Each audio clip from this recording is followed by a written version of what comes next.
खतेर गाउँपालिका वडामा छ यो मेरो ऋण माग गर्ने छानाङमा ऋण माग गर्न गइरहेकी छौँ कुलदेव आएन महिला केन्द्र केन्द्र नम्बर 46 को 1 कि 2 मा अनि तपाई कति पैसा कति निकाल्ने भन्नु समूहबाट? म 2,50,000 2,50,000 को किस्ता तिर्न सक्नुहुन्छ?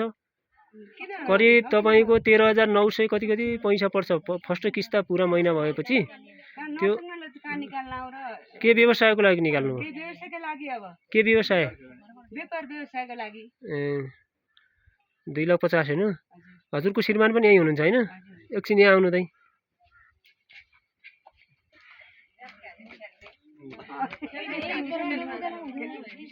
ल 2,50,000 तपाईं निकाल्नु भएन भन? तपाईँ श्रीमानको सल्लाह भएर भयो हैन? किस्ता मजाले तिर्न सकिन्छ। यो समूहले 2,50,000 धिरुबुढ थापालाई दिने हैन? उहाँले किस्ता नियमित तिर्ने। यदि किस्ता नियमित नआए भने समूह बचत काटिन्छ। हेर्नुस् है, किस्ता बचत काटिन्छ। भोलि यदि उहाँले तिर्न सक्नु भने तपाईँ पनि आफ्नो समूह बचत काटे पनि तिर्न तयार हुनुहुन्छ हैन? त्यति सहमत त हुनुहुन्छ नि सदस्य सबै?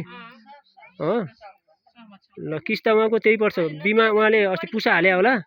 पुसा हालेपछि अहिले बिमा परेन अनि 2500 रुपैयाँ सेवा शुल्क लाग्छ। महिनाको किस्ता अनिवार्य आउनुपर्छ है। त्यो चाहिँ तपाईले सबैको सल्लाह अनुसार